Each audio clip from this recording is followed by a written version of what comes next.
Hi, I'm Dr. Rebecca Bernard, a board member with Physicians for Patient Protection, and I thank you for joining me for a discussion of the importance of physician-led care.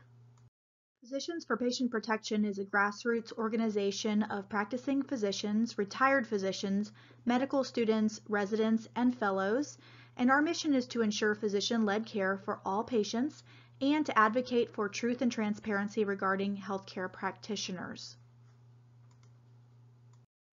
It's not uncommon for people to not really understand the differences in training between different clinicians. Nurse practitioners typically have an undergraduate degree in nursing, and that could be a bachelor's degree, or it could start out as an associate's degree level of registered nursing, and then they would go on to develop a bachelor's degree. Following a bachelor's, they would then enter into a master's level or doctorate level program to complete their nurse practitioner degree. There is no residency required. Many nurse practitioner degrees can be obtained online. They can be done part-time while working, or they can be done in an accelerated program as well. But it typically takes 5 to 8 years to become a nurse practitioner. Physician assistants usually attend a 4-year undergraduate degree, and then they complete a master's level program that takes 2 to 2.5 years, although there are new doctorate degrees in physician assistant studies. There are some physician assistant programs that are online now. Physicians are either DOs, Doctor of Osteopathic Medicine, or MDs, Medical Doctor. They typically complete a 4-year undergraduate degree. They then complete medical school, which is 4 years. They are completely standardized, and there are really no online medical schools. And then there is a requirement to complete an additional 3 years at least of residency training. There are a few states that will let physicians practice medicine after a 1-year residency, and that's called the general practitioner, but most states require a minimum of 3 years. That's for primary care specialties like family medicine, internal medicine, and pediatrics, although for many other specialties there are additional years of residency and fellowship requirements to be certified in that area of medicine. It takes at least 11 years to become a physician. When we look at this in terms of clinical hours, you can break it down in this way. The average nurse practitioner is required to complete a minimum of 500 clinical hours before they're permitted to sit for their licensing examination and practice advanced nursing. A doctorate degree typically requires 1,000 to 1,500 clinical hours, some of which can be applied from their previous clinical experience. Physician assistants receive about 2,000 clinical hours of training before they are licensed, and physicians, they complete a total of about 15, some people say up to 20,000 clinical hours. That includes 6,000 hours of training that occurs during medical school, and then about another 10,000 hours that are required during that residency period of time in which physicians are being directly supervised by a senior doctor. When it comes to clinical hour requirements, I mentioned that nurse practitioners are required to complete 500 hours before they can sit for their licensing exam and be licensed to practice nursing. Just for comparison, it can be interesting to see what some of the other license requirements are for different professions in the United States. For example, to become a licensed barber, potential candidates have to have at least 1,800 hours of practice in that field. Cosmetologists, 1,500 hours. Even makeup artists are required to have 600 hours of practice before they're permitted to legally do someone's makeup. It's not on this slide, but you often hear it said that a PetSmart dogs groomer is required to have at least 800 clinical hours of experience. So this is not to undermine the experience that nurse practitioners go through, and many of them receive far more than 500 hours, just to point out that that is the minimum requirement, and it's much less than is required for some other fields. Experts in the medical field know that it's so important to receive the correct training and education and experience before we begin to care for patients. And one of the reasons is something called Dunning-Kruger effect.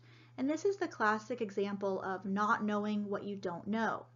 Dunning and Kruger were psychologists that found that many people have a very high level of confidence in themselves and their skills when they first enter into the study of a subject. So as you can see in this diagram, People that don't really know anything, they have very little experience, often rate their confidence in knowing about a subject as very, very high, sometimes approaching 100%. Then, as the learner begins to gain experience and understanding, their confidence actually begins to drop. And many of us see this when we go through medical school and residency. We get to a point where we feel as if we really don't know what we're doing, and we develop something they call imposter syndrome, where we think, why are we even doing this job when we know so little? But then as we gain more and more experience, our confidence slowly begins to increase again.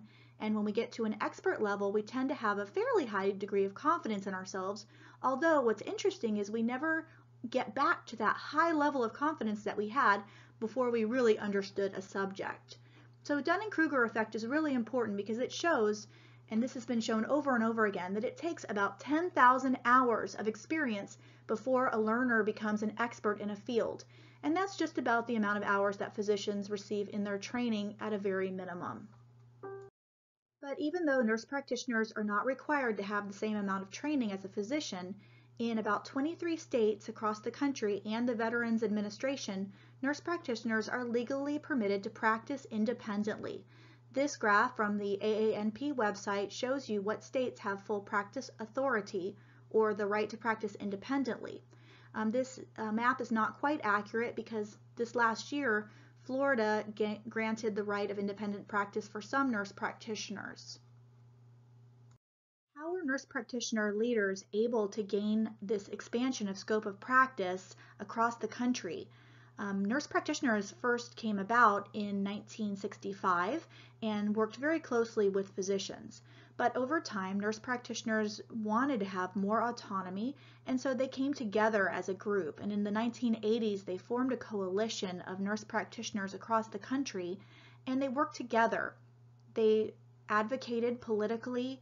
They worked to get nurses in positions of leadership and government, and they were able to persuade legislators that nurse practitioners could increase access to patients and could provide care affordably with high quality. They were aided in this mission through different organizations, most importantly the Robert Wood Johnson Foundation, which was founded by the president and founder of Johnson & Johnson and has given millions and millions of dollars to promote and advance nursing across the country.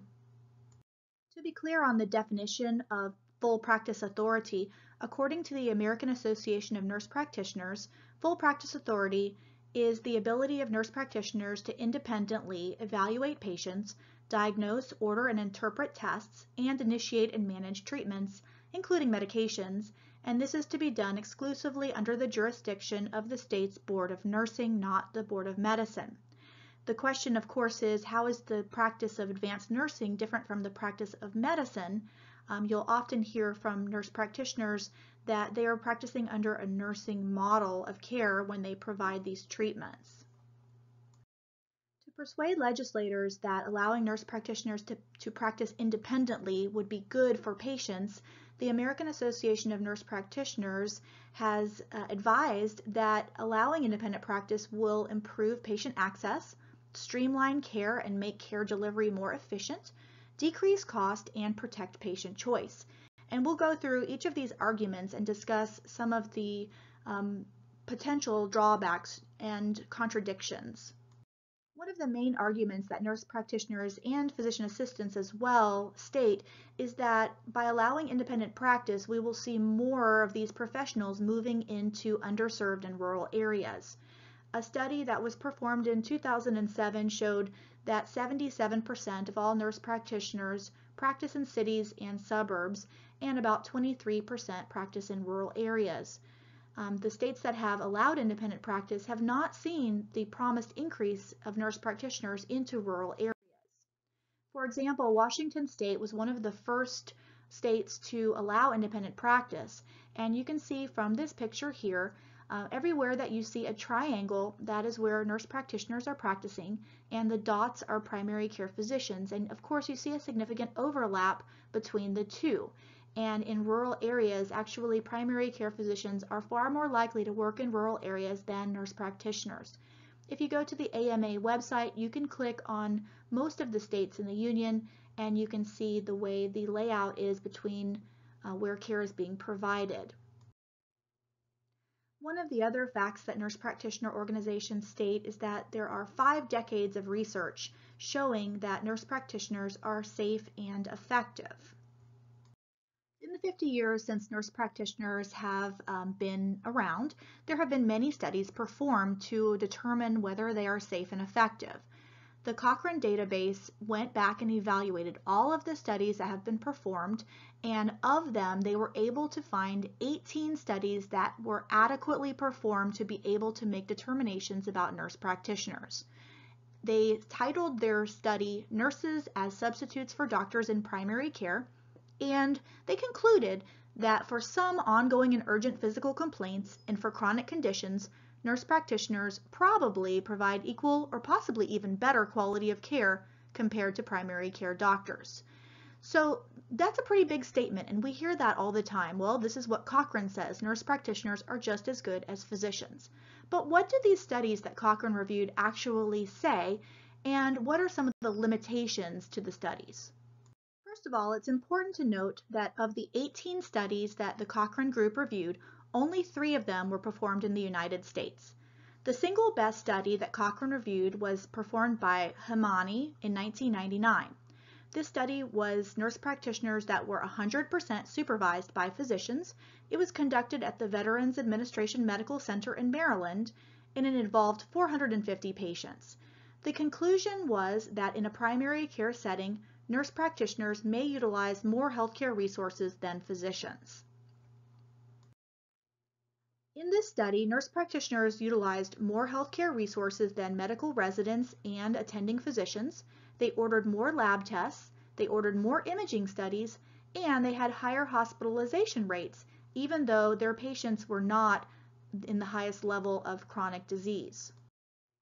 The second American study reviewed by Cochrane was performed by Mundinger in 2000. It compared physicians and nurse practitioners in community outpatient primary care clinics. About 1,300 patients were followed, and they were mostly low-income, highly transient Hispanic women who were considered generally low risk. These patients were followed over 6 months, and physicians were available for consultation when needed. Therefore, this study is considered a supervised study. The summary found that there were no differences in health status or health service utilization in that 6-month period of time. Nurses provided a little more education than physicians, histories that were taken were similar, and nurses ordered more laboratory tests, and they were more likely to measure the patient's height. There were no difference in referrals in these patients. However, Cochrane did note that this study had the highest amount of bias of all of the studies that they reviewed, in that the subjects were not randomized, the patients and the staff were not blinded, the outcomes were not blinded, and the study authors reported only favorable data. So they summarized that over a 6-month period of time, low-risk patients would have equal outcomes between care received by a nurse practitioner or a physician. The third and final study from the United States that was reviewed in the Cochrane database was by Lewis in 1967. It followed 66 patients, mostly women, and it was 100% supervised, and it was designed to only ask one question: whether or not patients would be willing to accept seeing a nurse practitioner, and the answer was yes. The Cochrane database reviewed studies that were performed in the United Kingdom, including 2 studies of nurses performing telephone triage, and these 2 studies showed that nurses could safely provide telephone triage advice independently of physicians when using a software program guide, and that using telephone triage could reduce the workload of face-to-face visits for primary care physicians. However, this did not save money. A study was evaluated by Shum from 2000, which was a 100% supervised study excluding any high-risk patients, and it evaluated nurse practitioners' ability to evaluate minor medical complaints. Of the 790 low-risk patients evaluated by nurse practitioners, a little more than a quarter required physician evaluation. Because of the size of the study, researchers were not able to draw any conclusions about the safety of nurse-led care. A 2000 study by Venning was evaluated These were walk-in patients, and it was a 100% supervised study with nurse practitioners requiring direct assistance 17% of the time. This study was designed to simply evaluate the cost-effectiveness of nurse practitioners, not the safety, and they found that nurse practitioners spent more time with patients, performed more tests, and had more follow-up visits than physicians. In 2001, Moher designed a study to assess the prevention of heart attacks and strokes by following 3 risk factors: blood pressure, cholesterol, and smoking status. This was a 100% supervised study, and nurse practitioners followed a protocol, and it was found that nursing care delivered by protocol was equally effective to the care that doctors were able to provide. However, they did not find that following up on any of these 3 risk factors led to any reduction in heart attacks or strokes. There were some additional studies performed in the United Kingdom on specialty care. Larson in 2014 evaluated rheumatology patients. This was a 100% supervised study. Nurse practitioners were found to be cost-effective and able to provide good quality of care when they followed protocols for patients with chronic rheumatological disease. Chan in 2012 performed studies in a gastroenterology clinic. This was 100% supervised, and it evaluated patients that had dyspepsia following endoscopy. Patients that were high risk were excluded, and the study ultimately showed that these nurse practitioners were able to provide cost-effective follow-up to low-risk patients after endoscopy. There were several studies performed in the Netherlands, including Dirk van Daal. This was a first contact primary care, and it was concluded that there wasn't enough power in the study to actually determine the safety of nurse practitioners. Howling in 2011 did a study on patients with diabetes that did not require insulin. It was 100% supervised, and patient sample was inadequate to assess the quality of care. Voet Prius did an evaluation of patients at risk for coronary artery disease. Nurses were 100% supervised, high-risk patients were excluded, and the nurse practitioner patients did have an increased risk reduction when they were following the physician-created protocols. Canada has 2 important studies that were included in the Cochrane database. The Burlington trial, which was performed by Spitzer in 1974, was a very important early study on nurse practitioners. It was 100% supervised, and nurse practitioners evaluated low-risk patients, and the study concluded that nurse practitioners were as safe and effective as a physician 55 to 67% of the time.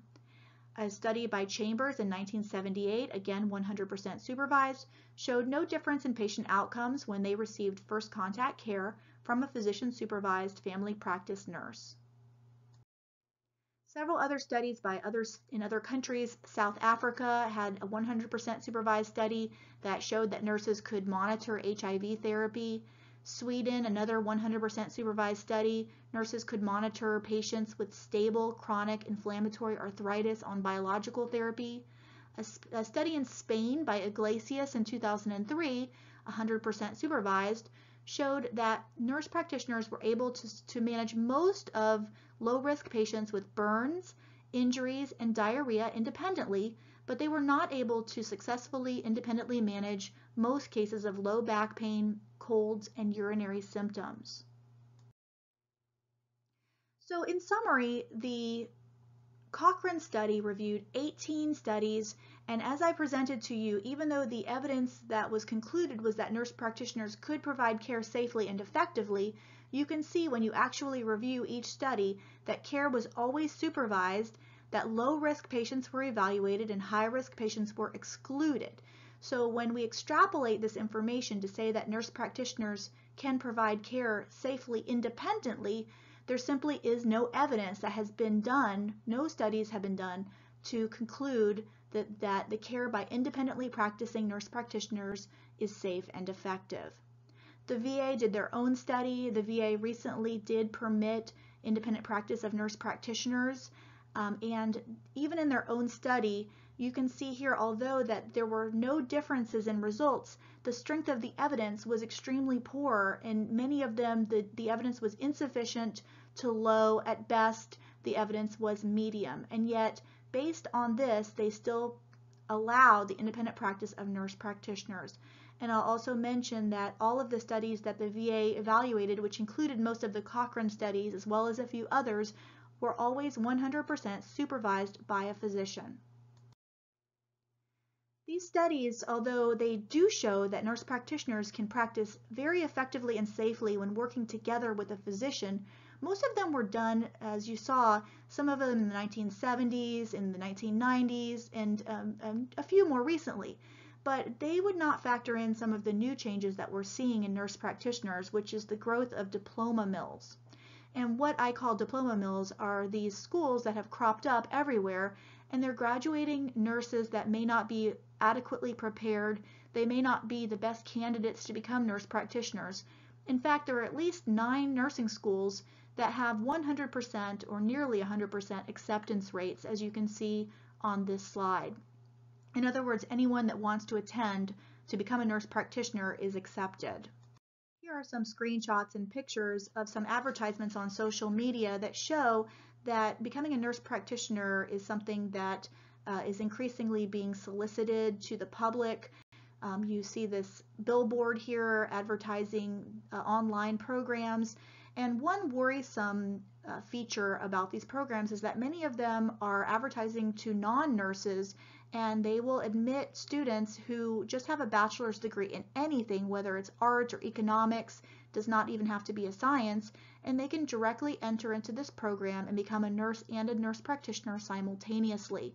So back in the days of the early days of nurse practitioners, usually these were seasoned nurses with a lot of experience that wanted to advance their education and wanted to expand their practice, and so they built on a strong foundation of nursing. And we're seeing less and less of that, and more people that are becoming a nurse practitioner with sometimes not even 1 day of experience as a nurse.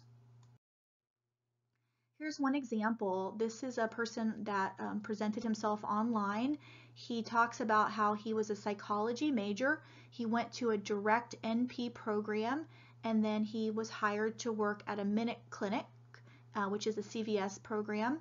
And you see in his post he says, orientation and training for the next 2 weeks, and then I'm all on my own in my primary clinic. And this is one of the things that I think many physicians are deeply worried about because, as we talked about the Dunning-Kruger, many of these just starting out nurse practitioners just don't really realize how much they haven't yet experienced or seen. And just to let you know that PA programs are going the same way as the nurse practitioner programs. Yale introduced a physician assistant online program in 2018, and here's an advertisement from A.T. Still University. Earn your master's degree in physician assistant studies 100% online at ATSU. One of the worries about rushing students through these training programs is that nurse practitioners and physician assistants are not going to be adequately prepared to care for patients. And when you ask the students themselves, you'll see that even nurses and nurse practitioners report that they don't feel comfortable or competent to practice many of the elements of medicine. This slide is from a study that was performed in the last few years, and they asked nurses to self-assess their competencies. The green diamond is the master's level, so those are nurse practitioner level nurses. And you'll see that for almost every parameter, nurse practitioners rated themselves as needing improvement in their competencies in caring for patients. There are some nurse practitioner leaders who have criticized the diploma mills. One is Penny K. Jensen. This is a screenshot of a post that she made on social media where she mentions that the American Association of Nurse Practitioners has really been unable to rein in some of these programs, and she does not believe that they should continue to exist, but she says that, quote, the AANP can't force members to stop teaching in subpar programs, and unfortunately many students take the easiest path available. So even some leaders are deeply concerned about the growth of these diploma mills. And really they should be, because studies are showing that there are some concerns about the quality of care being provided, especially when clinicians are not adequately trained. So a 2015 JAMA study showed that Nurse practitioners and physician assistants order more laboratory and radiology tests, and we saw that in the Cochrane database too.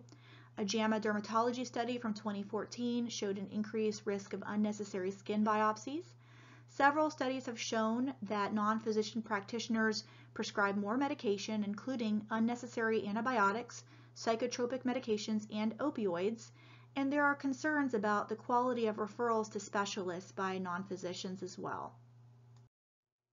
One of the biggest challenges is that patients just don't know the difference. There are 183 different nursing certifications, so it can be really confusing, especially when a patient sees a long string of acronyms and abbreviations behind someone's name. They don't really know who they're seeing. There's been an increase in doctorate degrees, so nurse practitioners with a doctorate in nursing and the new physician assistant doctorate of medical science can really be confusing. Patients don't know if their doctor is a doctor or a nurse doctor. We also are seeing the appropriation of terms that physicians have traditionally used, like board certified and residency and fellowship, so it's often confusing to know who is who. And you can see in this little picture, this is a headline where a University of Lynchburg medical student is cited, but this is actually not a medical doctor. It says Mordecai Sachs is a doctor, graduated from a Doctor of Medical Science program, and that may be true, but he's a Doctor of Physician Assistant Studies. So this, I think, could be very confusing for patients. The other concern is that nurse practitioners and physician assistants can essentially self-identify as a specialist without being required to have any particular certifications. For example, I show a picture of a nurse practitioner who self-identifies as a rheumatologist, and she advertises on her website that she has taken multiple courses from the American College of Rheumatology, and that's why she can call herself a rheumatologist. But we all know as physicians that you cannot call yourself a rheumatologist unless you've completed residency and fellowship training, which is 3 to 4 additional years. Another picture here shows a nurse practitioner referring to herself as a psychiatrist. So the concern is that this could be confusing to patients who don't really know if they're receiving care from a physician or from a non-physician practitioner.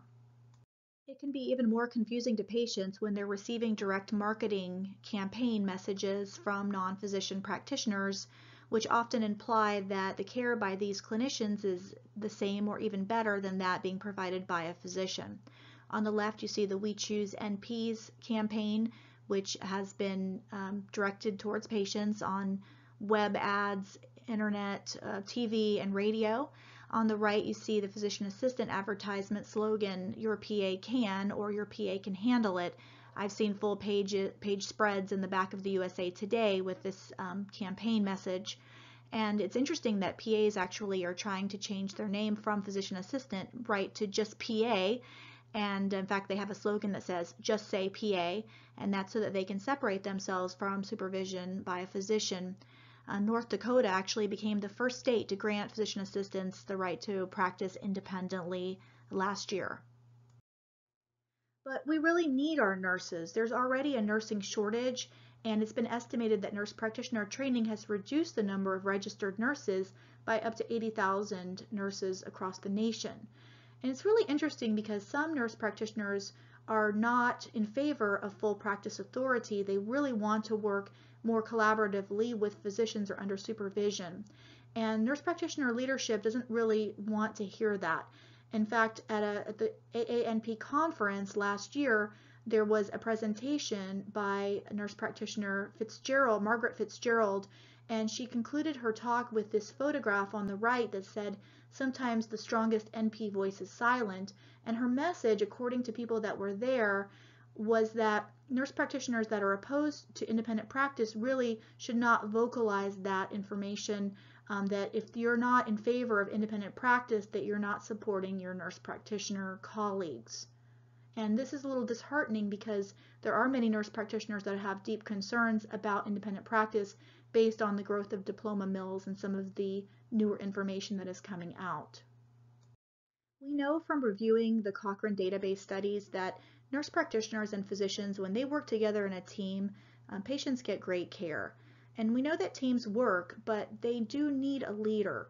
And this is not something that medical students and young doctors are learning right now, because instead what we're hearing is more of an emphasis on equality, and that non-physicians can do the same thing as physicians. In fact, I'm showing this picture. This was a photograph that was sent from a Stanford University physician who was doing medical student applicant interviews. And one of the questions that the doctors were required to ask of potential students was, how would you respond to a patient who demands the service of a medical doctor rather than an allied health professional in their health care? And the correct answer was that the applicant should appreciate the advantages of a multidisciplinary team, and that they should be able to explain to the patient that there are parts of their care that are better handled by other professionals. So although these are important points and that we are on a team, they really are not emphasizing to new physicians that they need to be able to be a team leader, and that someone has to accept the ultimate responsibility for patient care. While all members of the healthcare team are important, we need physicians. Physicians receive thousands of hours of standardized training, and we're taught how to develop an extensive differential diagnosis list so that we don't miss those rare and life-threatening situations that can affect our patients. But patients are losing the opportunity to have their care provided by a physician. For example, you can see here that when you look at the growth of nurse practitioner graduates, from 2001 to 2014, there's been really an exponential increase, and the same for physician assistants. But when you look at the total number of medical school graduates, you will really see that it's virtually flat. And if we continue in this way, we will eventually see more nurse practitioners and physician assistants practicing than physicians. And eventually, patients will lose the ability to see a physician if they want to. We're also seeing doctors being replaced by a corporate healthcare system that rewards financial savings over quality of care. Here are some headlines. Edward Elmhurst replaced 15 physicians with nurse practitioners specifically for cost savings. That was what they said in their press release. A physician that I know personally was fired when he wrote an op-ed just simply explaining that there is a difference in training between physicians and nurse practitioners. In Texas, many pediatricians were replaced by nurse practitioners when an organization was bought by a different company. This is happening across the country, and physicians need to be aware of it. One of the best ways that we can protect ourselves is to work for ourselves as much as possible. Realize that when you're owned by a corporate entity, you have less ability to protect yourself and sometimes your patients, and also realize that if you do speak out about things that you see that don't seem right, sometimes you can lose your job. So if you work for an organization, you may not be able to speak out, but when you own yourself, then you actually have much more control over your future. I invite you to learn more about physician-led care and advocating for our patients. Please visit us at our website, and please feel free to contact me at any time. Thank you so much.